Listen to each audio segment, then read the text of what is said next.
What's going on, everybody? Welcome to IndieQuest, the celebration of the indie and obscure, your home for all things indie games. I am one of your co-hosts today, Josh, and I'm joined by one of my awesome co-hosts, Seth. How are you doing? Mr. Captain Drachma himself. I should have said the captain himself. How are you doing? Doing well. Preparing, ramping up for that Polymedia charity stream. I'd like to shout that out right at the top here. Excited for it. Next episode, if everybody out there wants to join us live, please do so. That's on 2 Saturdays from today, I think the 16th, if I remember correctly. And we are live at noon. So head on over to Polymedia and follow that so you don't miss it. And we'll be the first ones to kick us off. So come and listen to a live IndieQuest, see our faces, and chat with us. But before that, we have an extra special guest on today's IndieQuest, that being the one and only Mook. How are you doing, Mook? Oh, I'm good. I'm doing great. Thank you guys for having me on. I'm pretty excited to be here. I'm actually a little nervous, even though I record my own podcast, but it doesn't mean I don't do a lot of guest spots. So but I'm excited. I'm very excited for today. Why don't you tell everybody what that podcast is that you typically record, in case our listeners don't know. Yeah. So, for those who don't know, I also record another podcast for the Polymedia Network as well. For those who may know the Goosebumps podcast, there's a co-host on there, Dylan, who's also my co-host on a podcast called Split Up. And on that podcast, we review horror movies. Dylan and I are very, very avid horror watchers. We're huge horror fans. We love the genre. It's both our favorite genres. So we usually bring 2 movies to the table for the other one to watch, and we share our thoughts about them. And that's usually a monthly podcast nowadays. It's a whole lot of fun. But check it out if you can. Yeah, I mean, similarly, awesome. in a similar vein as, maybe not quite as abundant as indie games. There's indie games all over the place, but I feel like you guys will be able to do that podcast until you die if you want to. There's so many horror movies. Yeah. So. It's just like the content at this point is pretty much like unlimited. So yes. Oh yeah. We've got content for days, so that's at least nice. What we'd like to ask guests who have never been on the show is the big question: what's your favorite indie video game? That's a tough question, and I don't know exactly how to answer it without maybe giving away the mood game I was going to talk about today. Okay. We'll go ahead and save it then, because I think we both know what it's going to be. We all know what it's going to be, probably. Yeah, I think everybody I've actually hassled you guys about it in the Polykill Discord, so it's a game that I think needs to be on the quest log, so I'm sure it'll be obvious. I mean, if you know me, you already know what it is, but yeah. Well, that's a nice little teaser, so just stay tuned for when you do your indie pick, and we can talk a little bit about your favorite indie game, which is always nice that you get to bring your favorite one to the quest log. So we should shout out, Josh, really quickly before we go into the show proper. We're missing one host, that being Steve. If anybody hasn't realized, we did not forget to introduce Steve. He's not here. He was unable to make it, but he will be back for the live episode. So, but fortunately, we got somebody filling in for Steve that's twice as good and twice as handsome. So, whoa. I don't know, man. Those are big cabs to fill. So. Yeah, they are. Yeah, I mean, I didn't have time, but I could have just set up like a soundboard that just had like, oh, that's interesting. Yeah, that has Steve's voice, so that his spirit's here with us. Yeah. Well, you're just completely wrong, Seth. We need that little soundbite anyway. Yeah, something about Tunic. Yeah. Anyway, what we do on the show is we're just going to jump into the indie picks. I don't have any other topics because your game is your favorite all time game is going to be your pick here. So we'll jump right in. What we do on the show is we build a giant list called the Quest Log, which has 2 segments to it. The main quest, which is a game that's easily recommendable, an incredible experience, a certified banger, one of those games where You can tell your mom, your pet lizard, and your dog, hey, go check out this game. It's going to be awesome. Or a game on the side quest, which is still a recommendation. We don't bring games here we don't like. Every game here we do like, at least on some level, and we do recommend. But a side quest may have a caveat or two, might be a little niche, it might have a genre that maybe not everyone's going to enjoy, or maybe it's just not quite as good as a main quest pick, but it's still an awesome game. So, who wants to go first today?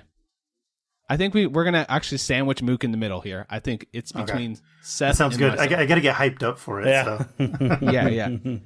I can kick us off, Josh. Okay, sounds right. good.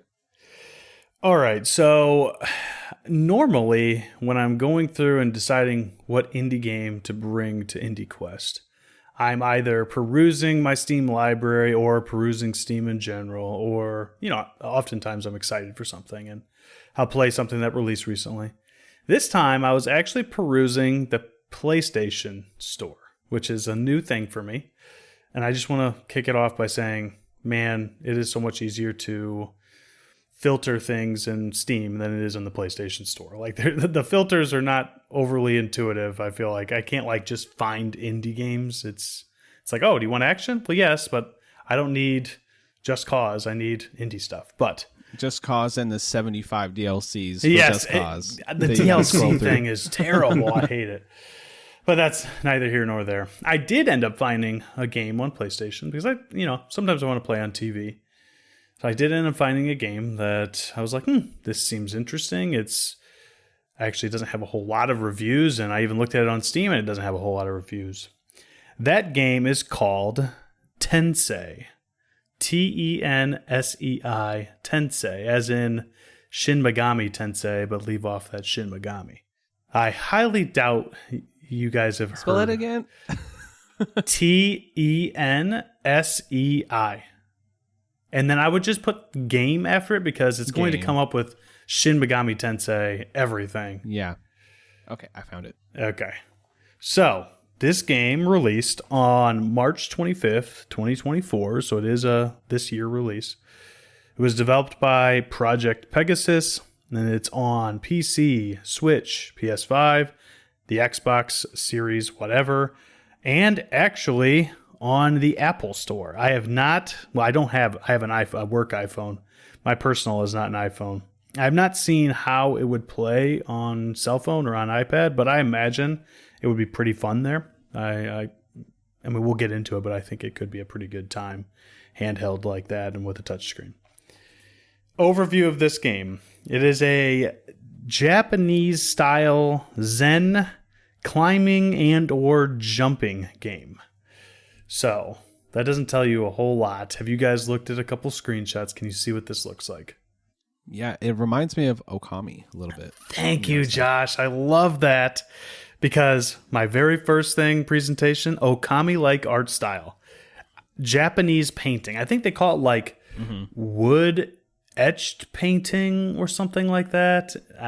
I don't know. I tried to look it up. I was just like, what's the Mook-ami art style? So yes, it is very much like that, except for Mook-ami is traditionally or generally very, very colorful. Tensei is almost always black and white, but they do speckle in color as you're playing the game, which really, points out, a lot of contrasting parts, right? So when you're supposed to see green, it really shows you green. When you're supposed to see pink. So I mentioned you're climbing, so you're always going up, or you should pretty much always be going up in this game. And as you climb, the seasons change. So at the beginning, it's all black and white. You don't really realize that's going to be happening. But as you're climbing, oh, it's spring. Oh, it's summer. Oh, it's fall. Oh, it's winter. And you can really tell that that's what it is. But it still keeps that base black and white painted look. So very cool looking. You play as this. The only way I can describe it is like an eyeball character. You're just like this black eye with a white outline and then another black pupil, and you can roll around as that character on whatever land you're on.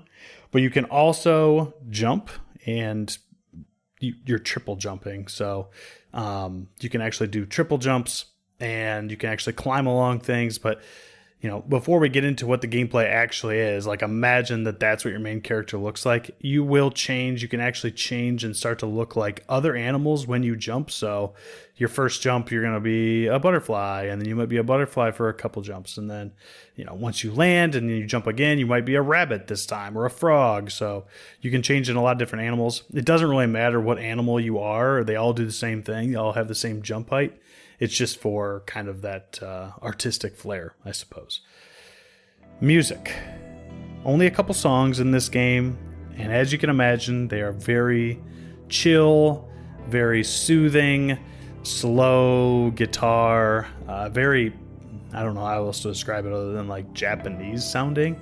It reminds me of when you see like when you walk into like a Japanese garden in an anime or something, because I obviously haven't walked into a Japanese garden myself, and they have that waterfall that goes onto the bamboo shoot, and it goes tung, and then it comes back up, and then tung, like that's that like Zen, super chill vibe that you get from this game. And that's kind of the point of this game, is just to be extremely chilled out, I'm having a good time, but at the same time, I'm just being calm. It's a very good wind down the day type of game.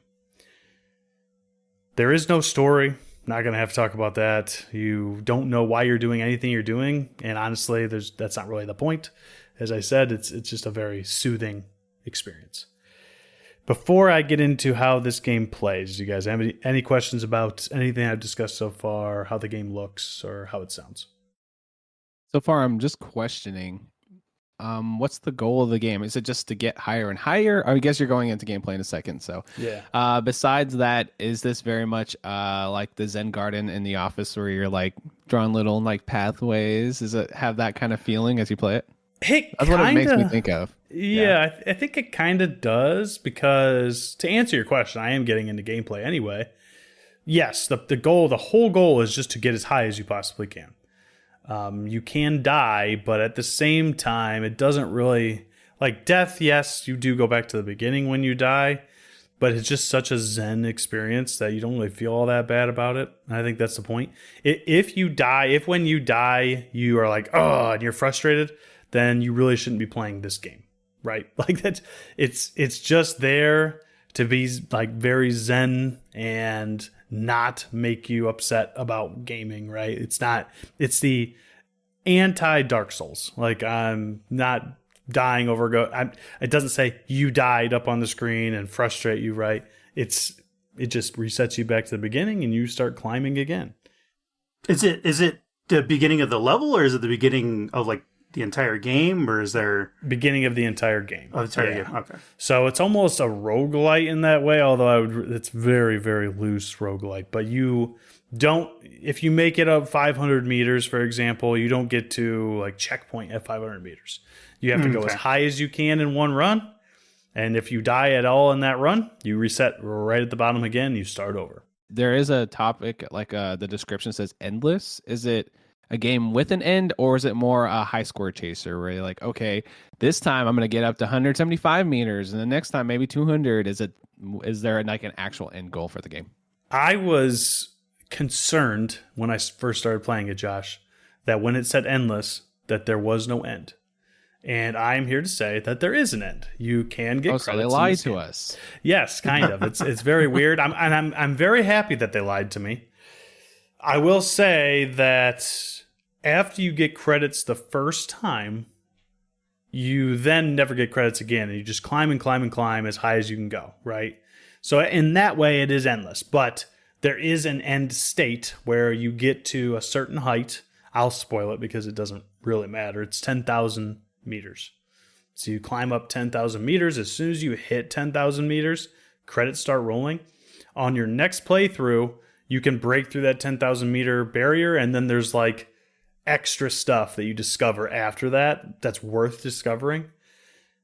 But then I will say, it's not a huge spoiler. Once you get past a certain height, everything just repeats forever, seemingly. I think I've made it to 25,000 meters, and then I had other things to do, and I was like, well, I guess I'm just going to die now, because you can't save. You can just go as high as you can on whatever run you're on, and if you don't have time anymore, you just die and restart the next time. So, but that will, I think, neatly get us into how the game plays in full, right? So I mentioned the jumping. As the character, you can jump, and you change into animals when you do.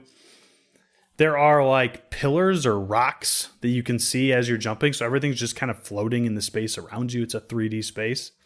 Your character can actually, as a ball, can go into the wall and climb up the wall, like as a ball. So you're sticky in that way.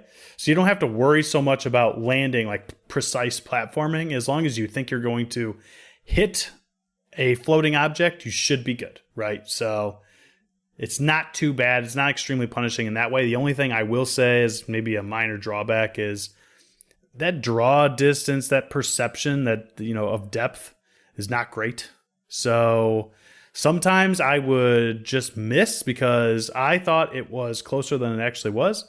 There is some shadows and stuff that go on, but unfortunately, there were certain times that I thought I was going to make it somewhere and I wouldn't. There is like this dotted line below your character when you're in air, and typically it's white if there's nothing below you, and it's black if there is something below you. So once you realize that's a thing, then you can start to trust that. It's like, oh, I have black below me. I don't think I can actually make it to anywhere near me. I'm just going to let my character fall. And speaking of falling, other than jumping, your other main ability is, like, I would call it a ground pound. If anybody has played like Mario Party or a Mario game of some kind, you basically press I think R2, and it makes your character fall really fast to the ground. And you utilize this because there is one of the objectives of the gameplay is you see like these little craters on certain platforms that are seemingly are spewing red, almost lava-like substance. And you can take your character and go over top of those by looking down and press that ground pound, and you'll actually hit that and then spring back up. And it basically makes that evil presence disappear or something. I think that's what's supposed to be happening. But from that, you get two things. You get these black orbs that get absorbed into your character. That's points. So on top of just trying to get as high as you can also get points. So you're trying to get as high and then also score chase. So there's two different kinds of score chasing, sort of. And then you can also get yellow orbs that are basically a meta currency. So you can just build that up on each run and then buy things in a store, basically, once you exit the game, once you die, right? So there's several, literally 4 different things that you can buy with that currency. You're also able to hover, which is nice, with L1, I believe, on the PlayStation controller. So if you're trying to like really closely judge if you're on top of where you're supposed to be, you can hover, and if you press the hover button, your character just stays still. So you can make sure you're exactly where you're over top of what you are trying to ground pound down on, right? So certain ones of the red things that you can get are pretty small. So you want to make sure that dotted line is black and you're over top of it, because if you decide to ground pound, then you could miss it, and then you're just going to die. Because as you get so high, I guess I'll mention how you die, right? You can fall into the red stuff without ground pounding it, and you die that way. Or as you get higher and higher, the stuff below you starts to fade away, right? Like any platformer. So you can go down, once you get up, let's say you're at 400 meters, you can go back down to like maybe 350 or 300 meters, but you can't go below that. That's not there anymore. That's how you die. You fall into like an abyss. So that's the punishment for missing a platform or not hitting what you're meant to hit and things like that. Yeah, that's interesting. I was going to ask if it was possible, like if you miss a jump, to like land on one of the previous platforms you've been on, like as your character can kind of float into one of the other platforms. But I guess if it cuts off at a certain point and kills you, that's at least that speeds up the gameplay. So that's nice. Right. Because if you're up, I thought about that too, Mook. That's a good point, because when I was up, 2,500 meters, and if it let me fall all the way back down to 1,500 meters, I think I would probably just quit, right? Like I'm trying to get super high. Now I'm just going to have to repeat that process, take another couple minutes to do so. I might just quit and start over and do it again, right? Anyway, so yes, I think that's a good way that they designed this game. So you're not having to like just kill me, put me back at the bottom, let me go again. I think it works that way. So you collect the black orb things to score points, but there's a meter below your character that fills as you're collecting those orbs. And once it fills to full, when you press the jump button, you turn into this majestic dragon, basically. You guys might see screenshots of a dragon.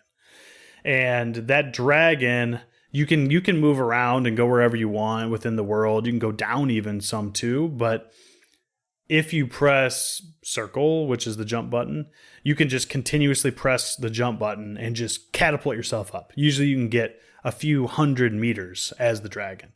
And that's kind of the point of the game, to get as high as you possibly can, is to fill that meter, get the points. There are, you can hit the red stuff, like I said. There are also rings that you can go through, a la, Spyro or something.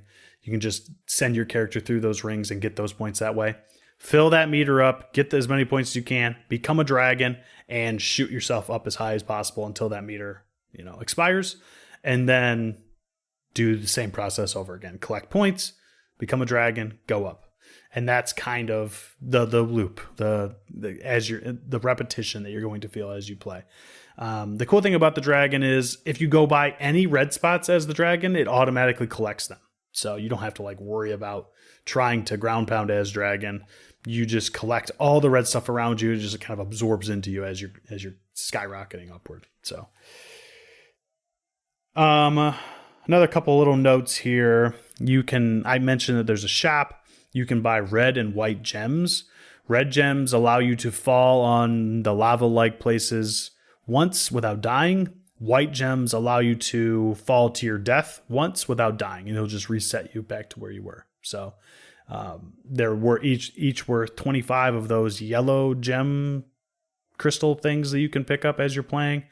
Very worth it. You pick up a lot of those as you play, or a decent amount. I think depending on how high you get and how many times you go dragon form, you're going to get between 100 and a few hundred of those yellow things as you're playing. And so you can easily invest in those other things. That way you can get higher, because if you do make a mistake, then you have a health meter almost in a way, right? So you're going to use that point and then get reset and then continue to be able to keep going up. As I mentioned, there are credits. Josh, you asked about, hey, is there an ending? Yes, there is. So anybody out there that's like, well, I do like a fun Zen experience, but I still want to be able to get a beat. Yes, you're going to be able to beat this game. Any other questions you guys might have thought of? That's pretty much the whole game. I'm ready to throw it right on the quest log. I assume that everything's randomly generated, right? All the platforms and things. It's not like a set world each time. It's these floating islands are going to be different each time, probably, right? I think so, although I couldn't tell you if it's specific or not, because as soon as you start in a certain area, and that area is very much the same every time. But then, and even the first couple platforms I noticed are the same. So that's what because I thought about this. Is this completely randomized? The first couple platforms are the same because I know I can go through these 3 rings, then I jump up there, then I go through 3 more rings that are always there every time, and then I always get dragon form. And then I skyrocket myself up. The thing is, I couldn't tell you if, at 561 meters, if everything around me is exactly the same, because it all kind of blends after a while. Right. So if it is randomized, good on them. I don't see why they wouldn't make it that way. But there's also a very specific purpose to certain things. There's these flowers on certain columns that you jump into them and they kind of catapult you to a different direction, almost like barrels in Donkey Kong Country or something. And you can bounce back and forth. They'll send you through rings. And there's some air wave things you can jump into that send you upward. So it seems like there's certain things that are strategically placed, but at the same time, it could also be random. I don't know. Regardless, it works well with how you play the game. So cool. So I'm noticing on the screenshots, you were saying they put a touch of color in it to give it that kind of that little art style. Is that purely aesthetic, or are there certain colors that have an effect or anything on you were saying lava? Is the lava red, or is it? Yeah. So the lava is red. Every other color in the game, I'm trying to think and make sure I'm not lying to you here, but every other color in the game, I think, is just purely aesthetic choice. Okay. So as you get up to, I think, 2,000 or 2,500 meters or something like that, it turns into like a greener landscape, and now it's spring, and then it starts to change, and then it's summer, or actually it's pink first. Pink, because in Japan, I believe cherry blossoms come out in the spring. So it's pink first, and then summer is green, fall is more orangish, and then winter is like even more white, like blinding white, like snow. So that's all just, honestly, I'll tell you right now, there's trophies attached to all this stuff. Oh, you made it to the spring world. Oh, you made it to the summer world, and you get a trophy for all that. And I think that those colors are just representations of, hey, you did it. You made it to this other area, right? So, but in general, not a whole lot changes in these seasons. The pillars are all pretty similar until you get like really high, like past credits. Then things start to change, but that is a little minor spoilery. I don't want to spoil anything for people who want to see it. But for the most part, everything is pretty repetitive in nature. But the color is just nice for that Zen-like experience. To just kind of chill out. It's nice to see different colors. It's absolutely gorgeous game to play. So with that, I will throw Tensei on the quest log. And I think it's a pretty easy side quest. Doesn't take very long to get credits. I think it took me an hour or so. And I will say, for anybody out there that is a big trophy hunter, yes, you're going to have to play this game over and over again to get the trophy, but it's very, very doable, or the plat, I mean, if you're playing on PlayStation. I have not gotten the platinum yet, although I intend to. There are certain kind of arbitrary things like, oh, turn into dragon form this many times, which you can't really control. You have to collect that stuff, so it's almost like you just need to play the game, I don't know, 20 times or whatever to get that trophy. But for the most part, you have to do certain things in the world and stuff to get those trophies, or get a certain score total, things like that. So it's a very, very doable plat for anybody out there that wants to do that. And it's a very relaxing and easy beat. Even if you're planning on only playing this game one time, you just want to get credits, it's not going to take you very long, and it is only $3. I'm sure if you found it on sale, like $2 or something like that. So I bought it at full price because it's a $3 game, and I would say very well worth the $3 that I spent. So that is Tensei, a side quest game, but a very good one. Awesome. All right. Mook, are you ready, or do you want me to go before you? I'm gonna leave it up to you.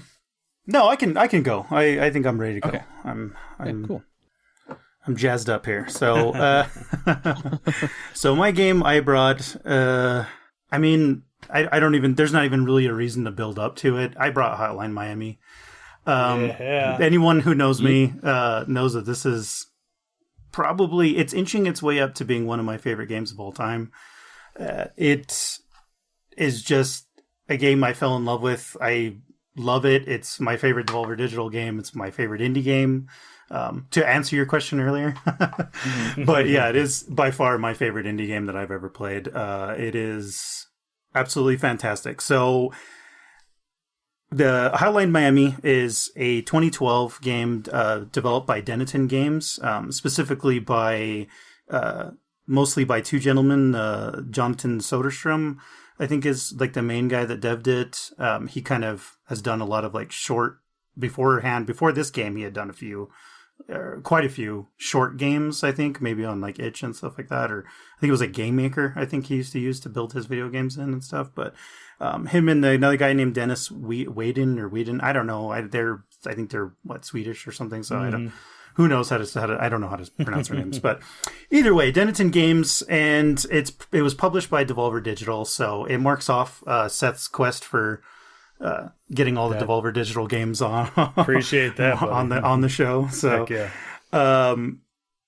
So I guess what is this game? This game is a top-down shooter, essentially, pretty much. It's kind of takes a different style now. It is not. It's obviously not the first top-down shooter ever or anything like that. I mean, but I think what it does, it kind of ushered in a new era for. before this, I mean, I don't know every top-down shooter, but I mean, before this game, I remember days of like Super Smash TV and like Binding of Isaac, which is a glaring game that on my list that I still have not played yet. But yeah, you have those kind of top-down shooter, top-down style games.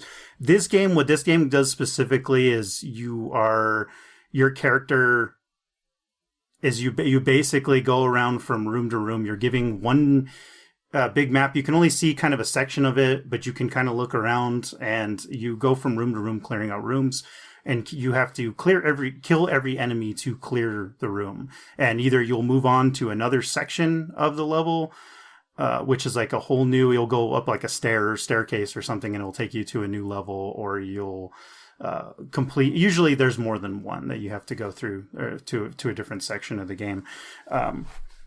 But presentation, this game has one of the reasons why I fell in love with this game is it has a very, very heavily 80s aesthetic to it. The game takes place in 1989, so it has a huge 80s influence to it, with music, which I'll get to here a little later. And then just the presentation, it takes place in Miami. So even your character has, I mean, he's just wearing like jeans and a t-shirt, and a jacket, but everything's like very got that 80s hit. Like he drives what looks to me like is basically designed to be a DeLorean.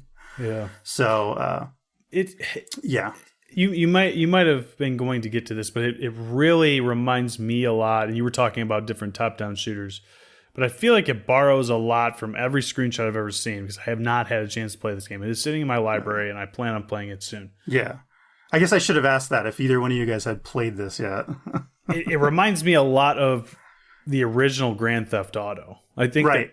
Does it take a lot of inspiration from Grand Theft Auto? Yes, it does take quite a bit of inspiration from the first two Grand Theft Autos, which were both top-down games. But yeah, it has somewhat of a similar feel to it. Obviously, it's been the issues that those games had because of the platforms they came out on. I mean, it cleans a lot of that up, but control-wise specifically. But yeah, it does have a little bit of that feel to it. And just to answer your question, I have played this game and I love it. So I'm excited to talk about it. So it's done in a, I guess, well, before I continue with the style, I guess maybe I should give a little preface, a little bit reason why I won't stop talking about this game in the Polymedia Discord, and everybody knows that this is like my thing now. I played this game like I don't know, maybe 3 years ago, 2 years ago, 3 years ago. I mean, I haven't been playing it that long. And I bought a copy of it on Switch. I asked the Discord, is this game worth playing? I bought a copy of it, checked it out. It wasn't really for me when I first started playing it. And I think I just wasn't ready for that kind of game yet. Mm-hmm. So I put it down for like a good 6 months, and then went back to it. And I was like, you know what? Let's give it one more try. I played it again. Started to get a feel for it. It started to make sense to me, and then I was determined to beat it. So I beat the sequel to it, and in like maybe like a span of like a week and a half. Yeah. And and then I don't know what it was, but I think when I started getting through the end of the game, like the last 3 levels, I started realizing that I was getting really good at the game. And the rest is kind of history, and I guess I'll probably lead into that later when I get into gameplay, but for those who don't know, I also speedrun this game, so that's part of what is the driving force for me loving this game so much. But anyway, back to the presentation. The style is like done in a pixel art style. I mean, it's not anything like that's going to wow you, but I think there's kind of a reason behind that. I think they had considered doing it in the 3D style, but I think they thought that an 8-bit style would not be so well. I guess to warn people, there's a lot of blood in this game. Mm-hmm. So I think doing it in a pixel art style maybe helps cushion that a little bit so that it's not so graphic. But the pretty, I mean, it's, pretty standard pretty standard sprites. It's, like I said, 80s style. What the game is you're basically, how do I put this? You you play a character, a nameless character, who the fan base has lovingly named Jacket because he wears a Letterman jacket. So you play as him. When the game kicks off, you're kind of thrown into what he's already involved in, and you're not exactly sure what's going on. And the story kind of gives you, it throws you in right away, but it kind of gives you a tidbit of like, okay, you're carrying out missions for somebody who's leaving. There's various people leaving messages on your answering machine, and they're giving you tasks but they're coded. You know what they mean, but they're technically coded because it's something like, hey, I need you to come and babysit my kids tonight. They're at this address. You need to be sure to lay down the law with them because they can get out of hand. And there's a lot of like these subtle things, or like, hey, I need you to go deliver a pizza over here or something. And like, it's a lot of these different messages that you're getting, and what those are, the meaning behind those is there's an organization that's forcing you to do these missions, and you're tasked with going to, I guess I'll just give it away. You're pretty much going to these locations that are like various buildings that are filled with Russian mafia henchmen and whatnot and everything, and you've been tasked with clearing out all these buildings and killing as many of these people as possible. And it's as the game goes on, your character is what's strange about it is he's carrying out these tasks and he's very good at it, and he's not exactly sure why he's doing this for these people. He doesn't know who they are, but he's also part of the game, part of the story it's giving you is dreams that you're having. I guess that's what they kind of boil down to, these strange like dreams that he has where he talks to these masked figures.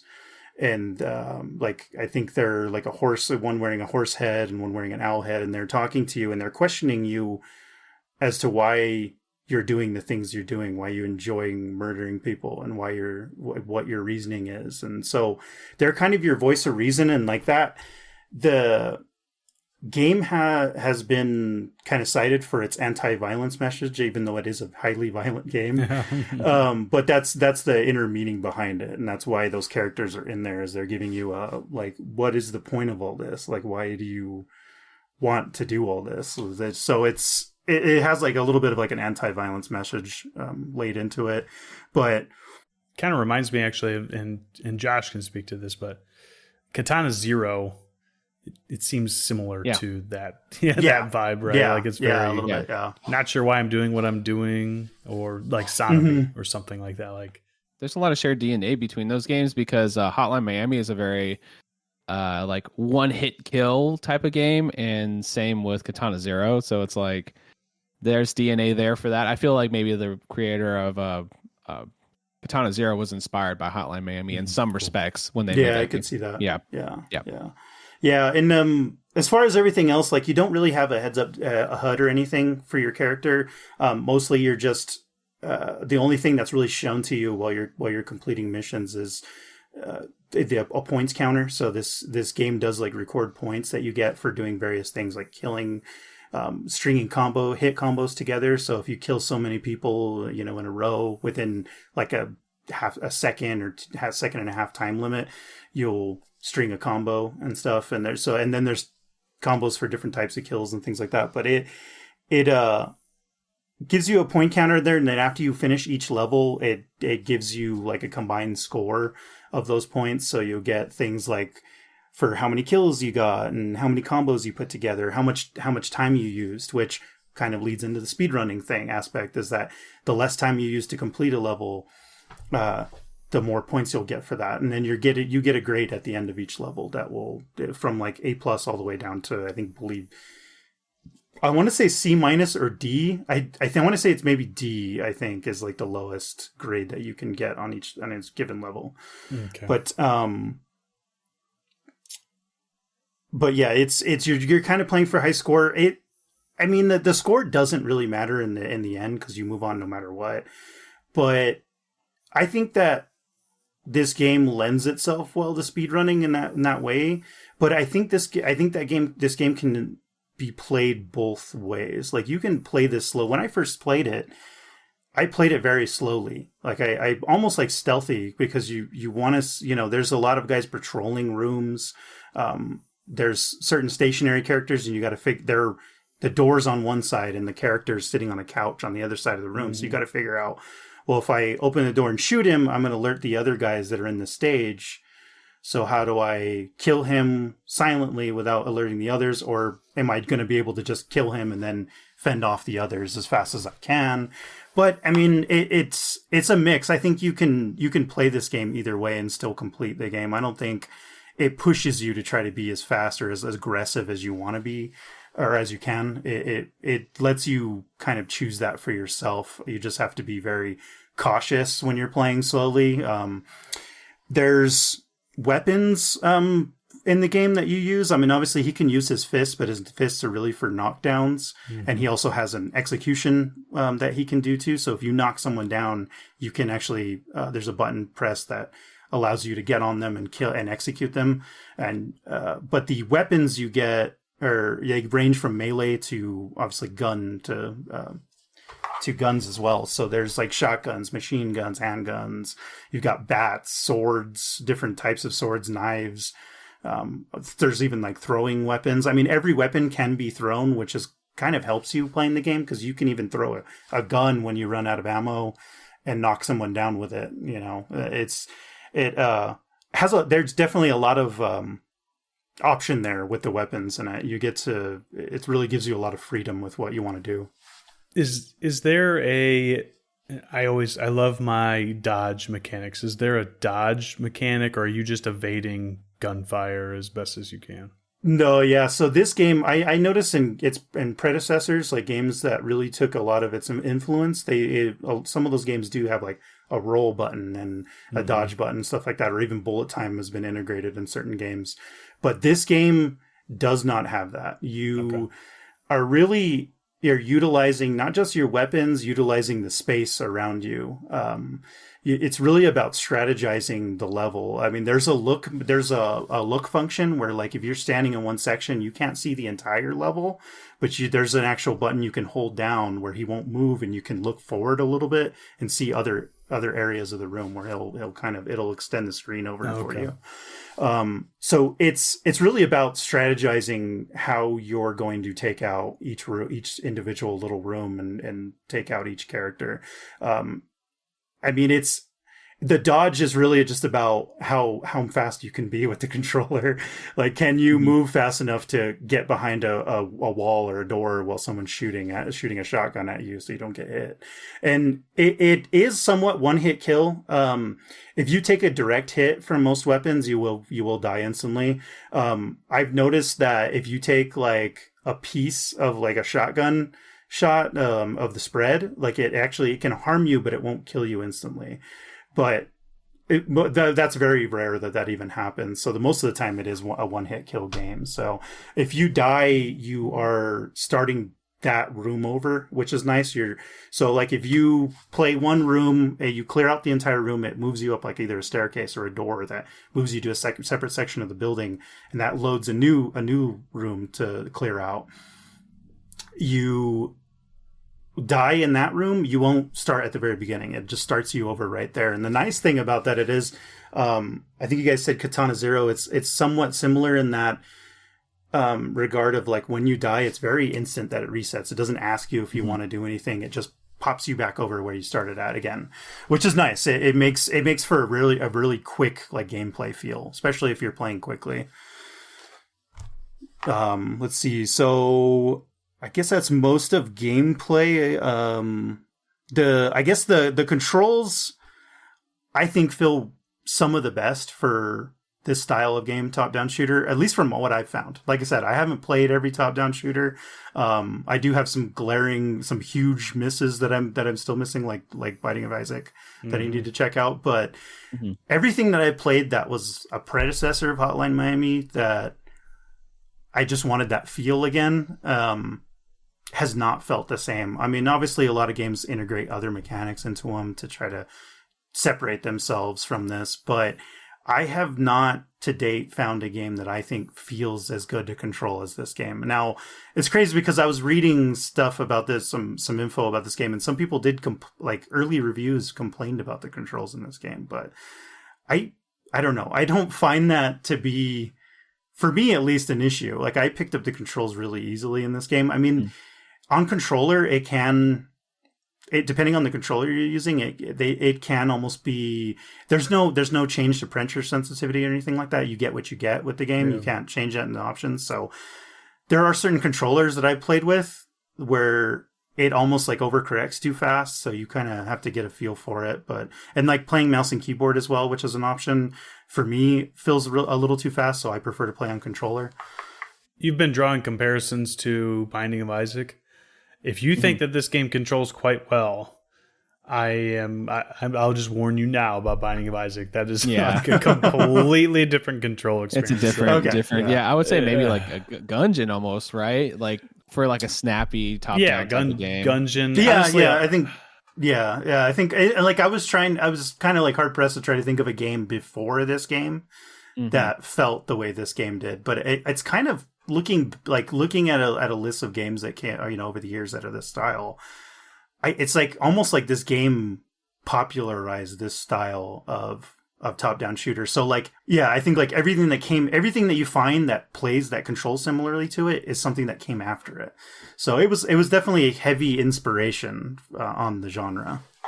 Yeah, and it's the first game I played like that was top down, like with that much action, I would say probably. And I haven't played this since it came out, so it's, what is that, 12 years ago? I can't believe it, but it is what it is. But from what I remember, the gameplay felt crunchy. Does that make sense? Like it feels like visceral as you play it. Is that a good way to describe it? Yeah, I could see that. Yeah, it's almost like I said, I've played so many top-down shooters since because I needed that feel of that first experience I had with Hotline, and I needed that again, and I have not found anything that feels just good. I mean, I've run through so many, and they're just, either I don't like the way that the game moves, I don't like the controller layout, the control scheme layout, I don't like certain mechanics they added. Yeah, it's just, the game for me, it was like made for me. It was perfectly designed for what I want out of a video game. But I think one big thing, or actually before I get to the next thing, do you guys have any other questions?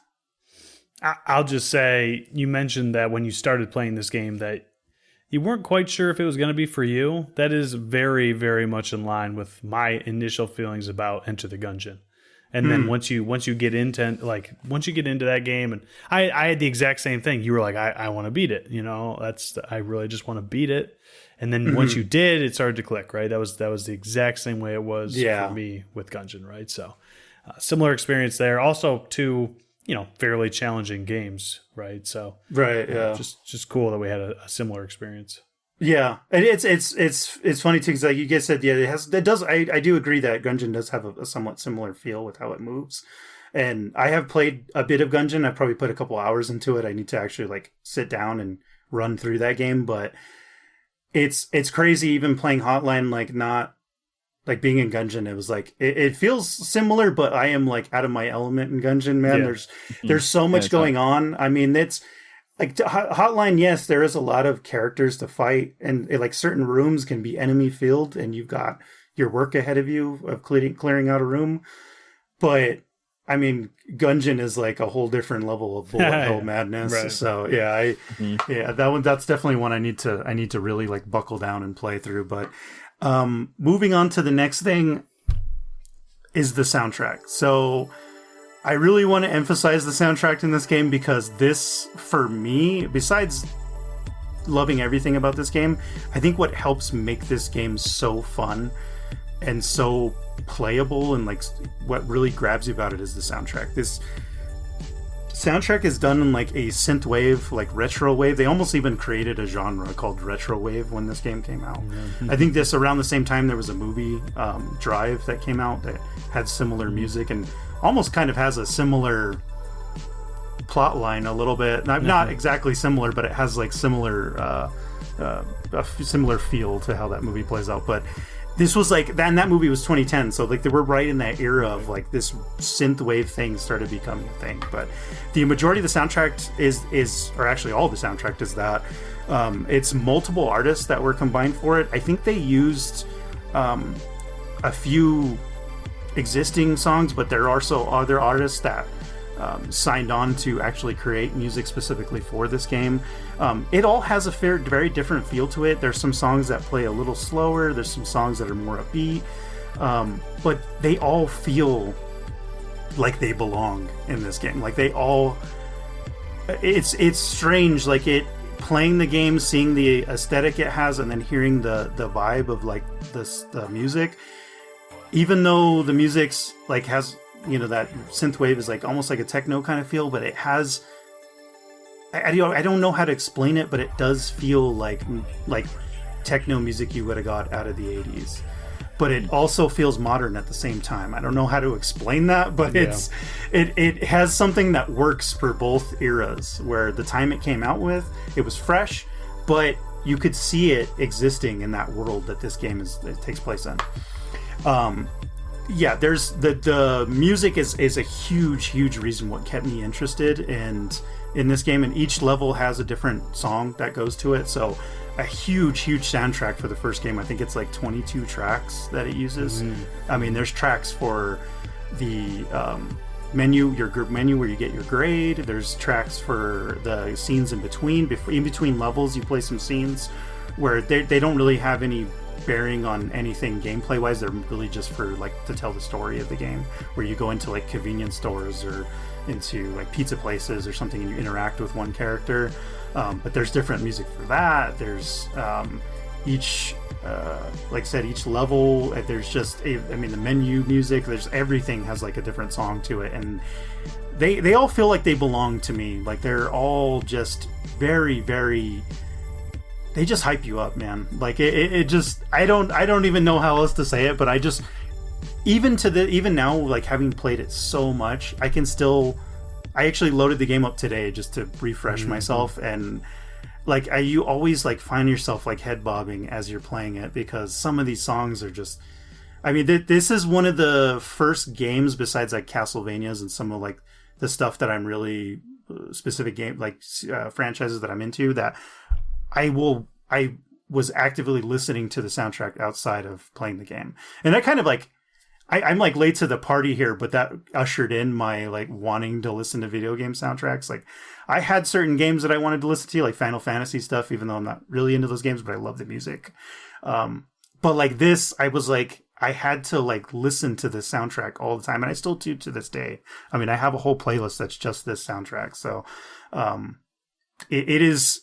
it fits the game really well, but it almost feels like it could exist outside of the game on its own. So I think that's what is so great about this soundtrack, is that it's very listenable, even if you haven't. I mean, I feel like folks that have absolutely no interest in playing this game because it's not their style of game have still commented that the music is incredible. So yeah, it's like, it's very much, you're driving down the road, windows down, blasting this, you're gonna have a good time with it. Yeah, it's I would say like the game is, I agree with you, the gameplay is really fun. I enjoy that, trying to puzzle out each room, but it's always nice whenever this can be a tough game. It's like, you know, it's similar to like this is like a Celeste, like there's a stage you have to get from one end to the other, but this one's way more violent than Celeste, you know, but the music in that game will drive you forward. The same thing happens in this one, so I completely agree with you. Other than that, the only other like note I had is that this game has a just because I need to say it, this game has a huge speedrunning community. It's kind of died down over the years, but I came into it late, so I'm like one of maybe like, I don't know, 50 to 100 guys that are actually recording times on it. But it has like, you know, over like 400 people that have entered times on it and stuff. But it like I was saying earlier, because you can play it your style, you can play it kind of stealthy or slow, but you can also speed up and go fast. Once you have that confidence to be aggressive and the controls start making sense to you, like that was what grabbed me so hard about this, is that I started to realize that I was getting really good at clearing out rooms that had like more than one guy in them. And so I was like, okay, I can start figuring out how to strategize, like clearing out rooms faster. And then it became like a race of, okay, well, I can get better scores if I play faster and I play more aggressive. And and then that ended up leading me to watching speedrunners play this game, and which led me to start recording my own times. And it's just absolutely incredible. I think before, I don't know, do you guys have any other questions before I put it on the log? Regarding speedrunning, is there options or like accessibility options that give you timers and things in game so you're not... Yeah, so, well, there is no in-game timer, but it does record, and it's not exactly accurate. I've found is that at the end of each level, when you're given your score and everything, it gives you in seconds how long it took you to complete the level, but it only records when you go from start to finish without in one single phase without dying. So like if you go through a level, get killed halfway through, and then start the level over, but complete the level in one shot the next time, it doesn't record that total time. It just gives you how long it took to you from when you began the level to end it. Yeah, successfully won the level. It only gives you that time. So but it's weird because it's counted in seconds. So if it took you like, 2 minutes, it's going to say it took you 120 seconds to complete the level. Yeah, it's not recorded, like it's not very accurately recorded in minutes or anything like that. But anything else? I mean, it's I think it's a fantastic game. I'm glad it's finally going to be put on the quest log. So I'm happy that you're here. We're talking about this. So where would you put it? Let's see. So when I was thinking about this, I really couldn't help but think about when Seth brought Gungeon to the show, and I'm like, and so I think this game is one of those games that it needs to be main quested, that anyone should try. But I also had that back of my mind, like Seth did, where I'm like, I've known there are people. I can think of one specific person that we all know that really hated this game when he played it and didn't like it and rage quitted it right away because he didn't understand, or he didn't like the way it played. And so I'm like thinking about like, well, it's not a game that's for everybody, but I think it needs to be experienced by everybody at some point. To me, there's always someone who is going to dislike any game, right? Oh yeah. There's so many games out there.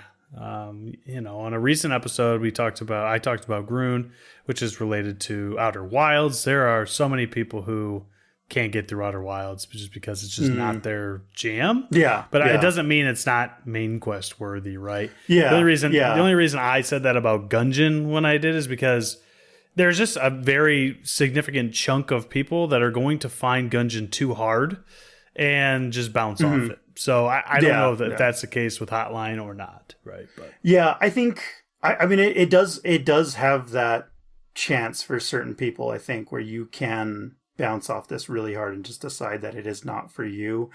But I think the other elements of it, because you can play it at your own pace, I think because the soundtrack is so good, and it's just one of those things that needs to be experienced by everyone, even if you're not even into that style of music, but you can find a song in this soundtrack that you'll like. I think because it's, I don't know, like we were saying earlier, the way it controls, like it's very flowy. It feels like it's quick. It's I don't know. It's just, I think for me, I think it needs to be main quest. I think that's where I think it's where it belongs. I don't know. I think so too. I haven't even played it. I'm agreeing with you. I'm agreeing with you. I just think that like it just, even if you find that it's not for you, I think the experience of playing a few levels of it will be like that, and seeing like something that had a huge influence on indie gaming in general. It's just, I think it's culturally significant, but it doesn't, it not necessarily that for that to mean that it belongs in the main quest because of that. But there's just so many elements that I feel like any person will find something they like about this game. So I'm going to say main quest for sure. Awesome.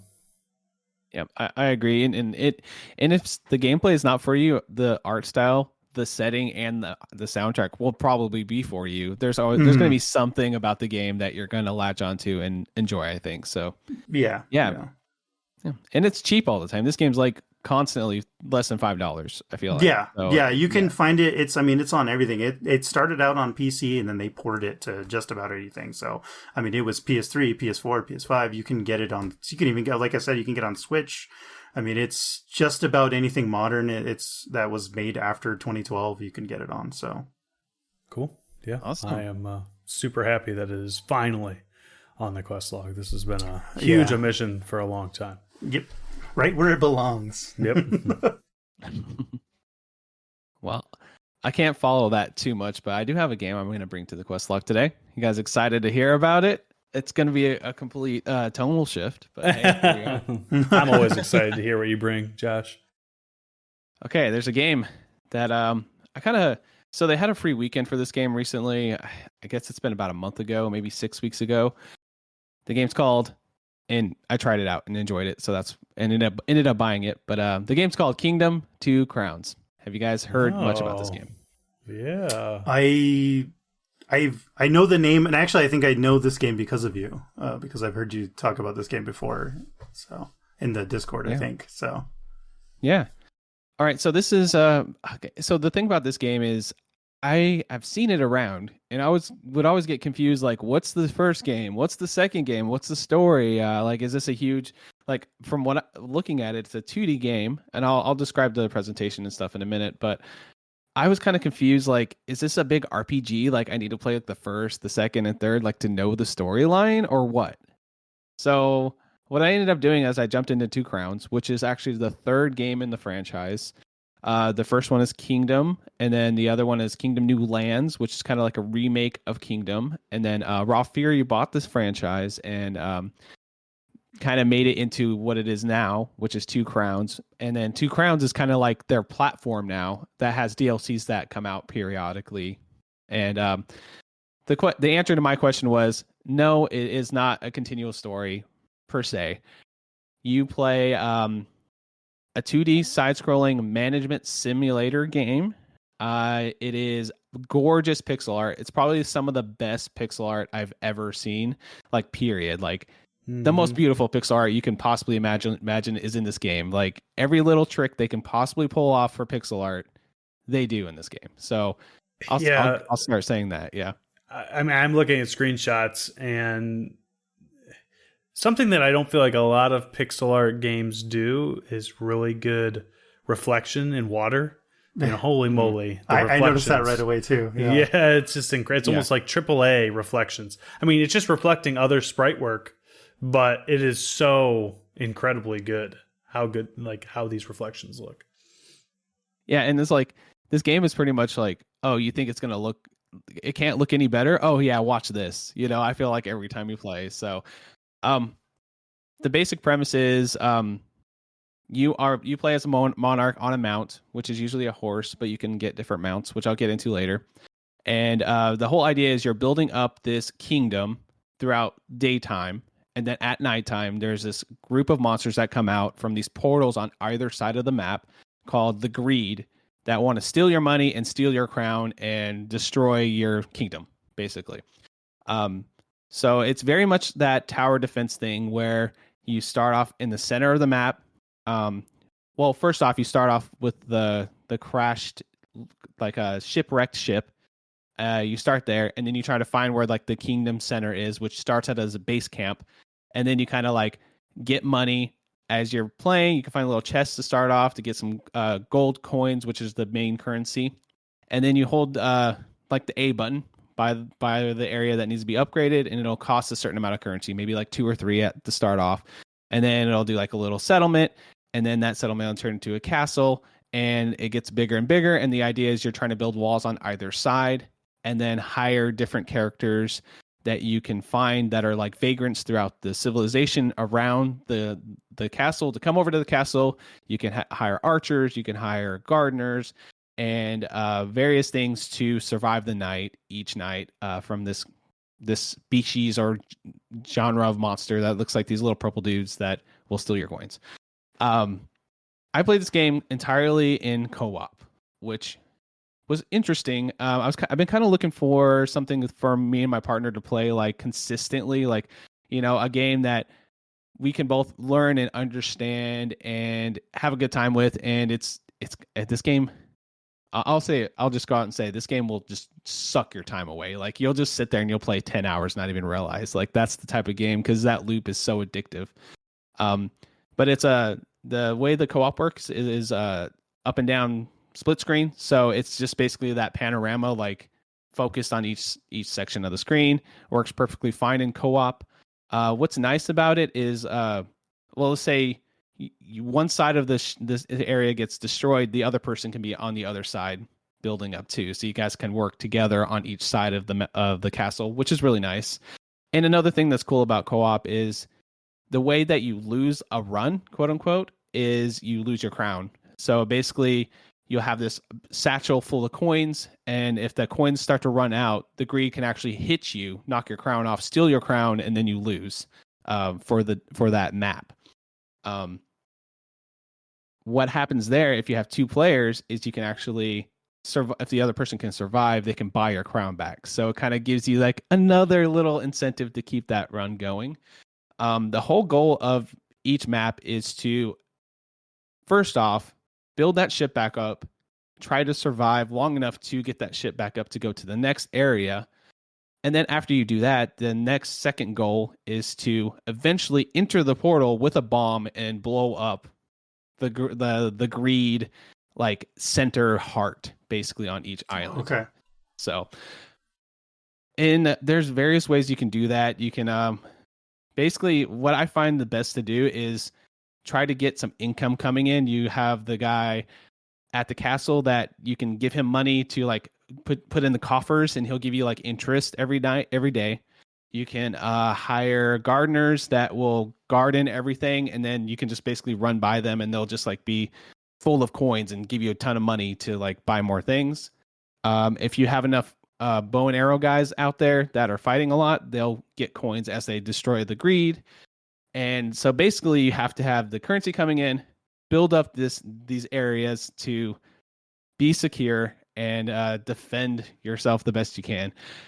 The thing is, as the monarch, you don't have any attacks yourself. You can't like, you know, throw a magic. You don't have a magic wand or like a sword you can hit the greed with. You have to hire people, basically give them a coin to become like, you know, part of your population or whatever, and then go to like there's little points in the map that have like a little bow and arrow, and then you can like buy the bow and arrow, and the guy that doesn't have a job will pick up the job and become a bow and arrow guy, and then you can do that with the farmer, etc.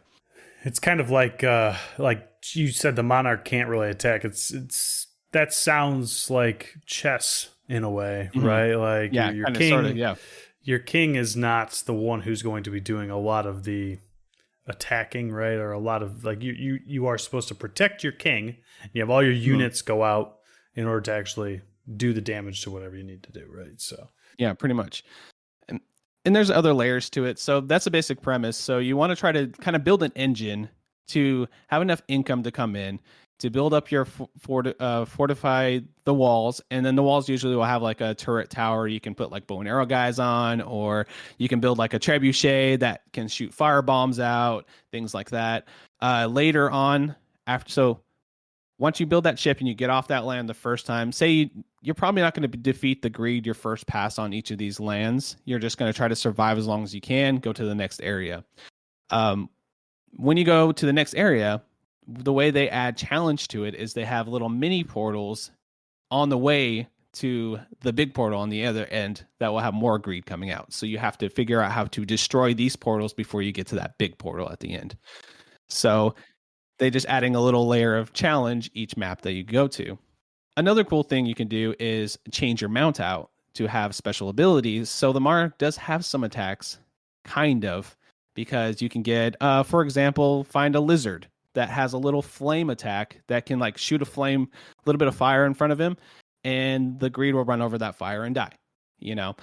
Or there's I won't spoil all of them because it's kind of fun to figure out what each of them do, but there's also one that's kind of like a griffin, right? And you have like each attack that you get with the mount's kind of like timed. You can only do it every so often. But the Griffin does like a thing with its wings, kind of blow back the greed away from the walls, a little bit. So there's a little more layer of strategy. So with 2 players, it's nice if you have both of those. So one person can blow the wind back and shoot the fire out, and then keep that continually going on. That's kind of how we cheesed it a little bit on one of the maps. But hey, but you find out these strategies as you play the game, which is really fun to just figure out. This game there's so many different systems and layers that you can find. There's another currency called gems that you can find that can unlock hermits. And then if you have a hermit, let's say you have a hermit with the specialization of like knight armor, you can turn guys into knight characters that have a sword, which can like leap and basically attack different directions, which is pretty cool. Any questions so far? I am getting in the weeds a little here. Yeah, I mean, you mentioned in a lot of these games, you said you can upgrade that character to a knight. Like, is there a way to upgrade the class of a lot of your different units so you have a stronger unit? Or are they usually what they are until you can eventually buy a better unit or something like that? So there are tiers to certain ones. Like the gardeners are just going to always be gardeners. The bow and arrow guys, you can actually level up to like a stronger archery tower, which will give them a little bit more firepower, which have like basically like giant like have you ever, I don't know if you guys watch Game of Thrones, but basically those like dragon killing giant bow and arrows that they have in their crossbow things. Mm-hmm. You can build one of those if you level it up enough, which is pretty cool. Also, let's see, I'm just trying to think. There are squires that you hire first. So this is how you get like the strongest characters. Is like you can turn them into a squire, and they have like a mace. And then if you can get a sword, which it would be like getting that knight tower dude, the hermit, or there's other ways you can do it too. But the sword guys are sword and shield, like Dark Souls looking dudes that will be like at the front of the thing, be the most powerful, have the most HP, and help you eventually get into that portal and destroy them for that map. So the goal is for the main game, you get 5 levels that you have to clear, and you will get credits at the end of the 5 levels. But you have to defeat the greed on every single map to officially like beat the game. So for us, that took for us to playing in co-op, it took a little over 20 hours. So this game's pretty significant. There's a lot of content there just on the base game. I have a lot of things I could say that I liked about this game besides the gameplay loop. The gameplay loop's really fun. It's really entertaining to build up this awesome map. What I find interesting is you do lose stuff if you lose your crown, but it's not like such a strict roguelike where you're starting from ground zero if you die. So say you're on level 2 and you a lot of times there's multiple seasons that'll go through. And every time it goes to a new season, it's has a blood moon, so you can kind of tell it's like, oh, we're getting close to winter time. And once you get to winter time, that's the longest season. It lasts like each game in-game day will like have like a Roman numeral that pops up. I think that lasts like 16 in-game days, which is a really long time. I think that's like an hour of in-game time or something. Oh. And it's like it's brutal in the winter. Like there's the gardeners that you're usually like basically like overflowing your satchel full of coins. There's no like grounds for them to make any money off of. Yeah, you have little bushes that you can like get them to, till up. It's very hard to survive the winter. So the initial goal is let's get out of here before winter. But if you can build up that castle big enough and that area big enough, you can survive the winter just fine. So the thing that's pretty cool about the loop is let's say you lose all your coins, you lose your crown, you guys die on that map because you can't survive the winter. You will spawn back in on that map, but it'll be like 50 years have passed. So you will still have some of your resources, some of the stuff you've built up, but it's like maybe rewind it by like, 22 hours, like 2 hours of your in-game time is rewinded back. It's like, there's still some dudes there wandering around, but nobody has jobs anymore. You got to reassign the jobs to everybody, but it's not like you're starting over from scratch every single time you die. And honestly, if you start getting good at the loop, you're not going to die very often. You're going to figure out like, okay, yeah, maybe we shouldn't have stayed here so long in the wintertime, which was our initial thing that we did and screwed up. And we're in wintertime, like getting like 2 coins a day. And we're like, this doesn't feel right. Eventually we just died, had to start over. But at least it's not so punishing that you have to grind all that all over again. Mm-hmm. So, so with the question I had with the enemies, so as you progress, like, and get closer to like getting to that final portal to kill them, is there like any change in the enemies as when they attack? Like, do they get stronger waves or more enemies, or yeah, as you progress through? Definitely. So most of the time you'll see the little greedy dudes. So they look like kind of purple minions or something, right? They're just kind of like slamming against the thing. Those guys can have a couple tiers to them with different masks that they will wear. And then like some of them are like 3-hit masks or like 2-hit masks, and they'll fall off and then they'll have their normal HP.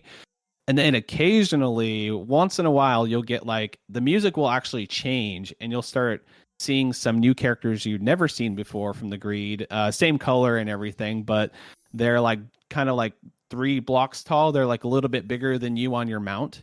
They will come and they will just destroy your wall if you're not careful. If we're over here on the right side, focusing over here, building up this thing, we can just get the entire left side decimated if we're not paying attention, basically. And there are other enemies that will appear. There are a couple of flying enemies. I won't spoil everything in case people want to try it out, but there is some change for sure. And it's definitely, it gets pretty brutal sometimes. You're like, oh my God, like you spend so long building this one side up and they just destroy the wall all the way down, which, it can feel pretty punishing at times, but that's part of the loop of the game. Yeah, I find that with a lot of like RTSs and strategy games, are like sometimes they're just unforgiving in those ways where you work, and then all of a sudden, half of your guys get killed in one wave of enemies or something, and it just feels completely unfair. Those are always like the toughest types of strategy games where it just does not let up in how badly it wants to beat you. Yeah, it's like I enjoyed this playing it co-op. I haven't played it single player, I'll be honest. I'm interested in trying it because there is a sequel that came out called Kingdom 80s that's like a single player only version. Like the co-op thing was something they added on later. I think it's balanced pretty well for that, but I can't even imagine how hard and punishing it would be playing by yourself. I'm sure it's really tough. But to go in with how tough it is, I will say the music in this game is spectacular. I love it. It's like beautiful orchestrations, and then sometimes like they'll sneak in a little chiptune-y stuff here and there, and like it's the perfect, like when you think it's a little quiet, the music just kind of creeps in and it's like makes you feel good, which is awesome, especially when it's like daytime. It's in the middle of summer, it's like the dawn of day 27 or whatever, and the music kicks in. You're like, oh yeah, I'm ready to build some kingdom, whatever. Try to fortify my walls, whatever. But leveling everything up is cool. Like I just enjoyed the loop. I think that it's a very addictive. This is nothing new really. It's just a new style. I haven't seen a 2D game like this. I will say, like a flat, one side defend 2 different sides of a 2D plane. I haven't really seen a game do that. Around with tower defense, we kind of know what that is, but I think this is a really cool, unique take on it. I will say, Josh, I think you're going to make a lot of listeners happy by bringing this game, because I feel like this is a genre that has been outside what is currently on the quest log, right? Like the raw strategy type game. We haven't really brought that type of game to, I mean, we should have. It's just they take a lot of time usually. So I appreciate the fact that you guys played through this one, because it's a game that absolutely deserves to be on the log for sure. Yeah, the thing about it was like they got me. Steam got me. It was like, here's a free weekend, try it out. I'm like, all right, cool. Played it one session, maybe 2 hours. Like, oh, that was cool. Maybe I'll buy the main game. It's only like $6. played that the next day for like 6-7 hours straight, and I'm like, you know what, it's like $10 more. I can get all the DLC too. I'm just gonna buy the whole thing, and I ended up buying everything. Yeah. And then so it's like it grew on us so fast that, and it's probably going to be one of our like favorite co-op memories playing this game at this point. And there's still so much more content. They have the main game, which is kind of just a regular like medieval knight setting, but then they have like a couple of like DLCs that are 2 maps that are, there's one that's Shogun, so it's kind of like a Chinese, or Japanese, I don't know, I'm not sure, I haven't played it, but like Shojin era or whatever type vibe. And then the other one is Deadlands, which is like zombies and like horror themed. And then they have Norse Lands, which is all Nordic themed. That's like a whole nother like 6 maps. And then they just recently came out with, I think that's why they had the sale going on, is they just came out with the Olympus expansion pack. We're probably going to end up playing all these over the course of the next couple of years when we're feeling the mood to play this game. So if you guys ever played like a tower defense game, if you're into that style of like risk reward, okay, maybe if I build up this section a little bit, maybe we should focus on just bow and arrows, this time or whatever, if you're into that type of management where you're kind of like noodling, trying to figure out the best build for your kingdom and things, I think you guys are going to have a good time. I think this is worth anybody trying at least once too. So if you can get it on a steep sale like I did, definitely a recommendation. Any questions before I put it on the quest log today? I don't think so. I'm excited to hear where you put it on the quest log. I'm also excited that we have yet another of quite few games on a quest log currently that are also co-op. We need more co-op games. Well, I think I would do a disservice to this game if I didn't put it on a main quest, because it's just a beautiful game. Looks great, plays great, has an awesome loop, amazing music, really fun co-op experience. There's not much I can say negative to the game. I could probably find a nitpick here and there. I wish the winters weren't as long as they are, but I think that's done on purpose to make you feel that pressure to move on to the next land before you're powerful enough to fight the greed, But besides that, like, the game's just an incredible loop. It's really fun to play, and like I said, my partner and I talk about it all the time. We're gonna have so many memories playing this game. We're like, remember that time when that guy came in, destroyed our castle? We have those stories that we can talk with, tell each other, and talk about, and plenty more games to play in the future. So, super awesome game. Cool. That's awesome. I love to hear it. Yeah. I definitely probably will check this one out at some point, because I like a good.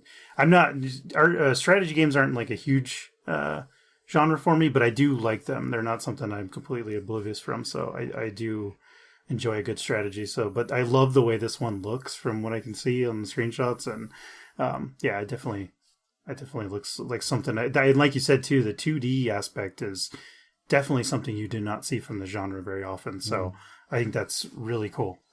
Yeah, especially that side-on style, right? That side-scroller 2D. Yeah, side-scrolling 2Ds. Yep, very cool.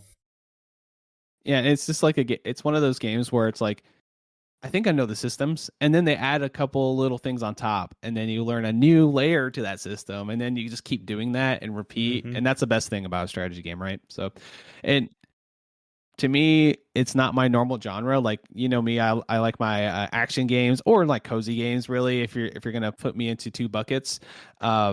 This is kind of like almost meets in the middle, right? Like, has a little bit of action-y things, and you're kind of managing something. It's a little cozy too. It's nice and chill at times, and pretty intense at nighttime. So it's a really good time.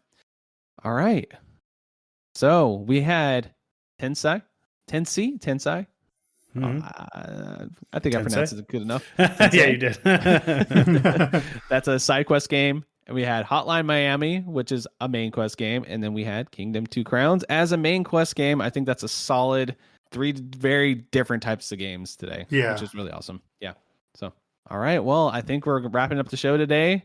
And what we do at the end of the show is we do some plugs.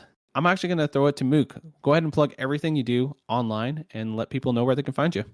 All right. So, like I said at the top of the show, you can check out my podcast, Split Up, that I do with Dylan, who's also a member of the Polymedia Discord, and another podcast that he's a part of.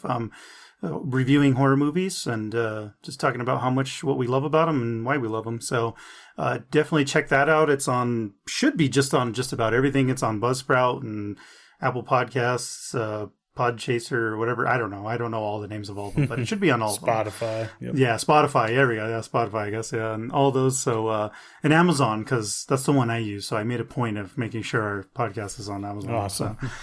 So. But you can also catch me here and there on Twitter. I usually post my beat tweets and stuff for the Polykill podcast on there, and a few other things that I might be interested in. I'm going to try to make a point of posting more horror related stuff on there, since I have a podcast for it. I might as well. So you can catch me there on Twitter at Jimmy __ Mook _ ugh, classic. So, sorry, I have a thing, and it's very like an Alex or a SNES drunk type thing, where I screw up my own handle at the end of our show all the time. I do that so many times, and I just did it again. So you can catch me there. And then also, if you're looking for more movie related stuff, I'm also on Letterboxd at Jimmy _ Mook with no second underscore. But I post a lot of all my reviews of the stuff I'm watching there, and we're trying to get more involved in that. So that'll be definitely one day to catch me on. Cool. I'm like looking if I follow you on Letterboxd. I'll look after. I'm pretty sure I do. Anyway, speaking of, the Polymedia Network is awesome. We're a part of it. So it's split up. So check out polymedianetwork.com for more awesome podcasts about movies, video games, nostalgia. It's all there for you. You can find the show, IndieQuestPod, at gmail.com. You can send us emails. I did it backwards there. I always screw up the plugs too, I noticed. But hey, it is what it is. IndieQuestPod@gmail.com. You can send us emails. You can find us on Twitter at IndieQuestPod. Seth, where can they find you on the internet? You can find me on Twitter at Captain Drachma, and of course in the Polymedia Discord. Best place on the internet. And if you want to get into that Discord, head on over to Patreon, search Polymedia, and get into the first tier. Should get you into Discord. Come chat with all of us, including Mook. Mook, we already know where to find you. Josh, where can we find you? Oh, I don't know if they want to, but you can if you want to, at Frantic Society on Twitter and the Discord. I'm there the most out of anything else, so come and hang out. Well, we do a thing here where we close out the show eventually. Mook, why don't you close out the show for us today and give the listeners nice parting words. It's the hardest part of the entire episode. Yeah. I'm going to say just go out and check out these games that we were talking about today, and especially Hotline Miami. But yeah, check out these games, and happy gaming out there. Happy gaming. Come check us out live in 2 weeks. See ya. November 16th. Do it. Should be fun. Bye.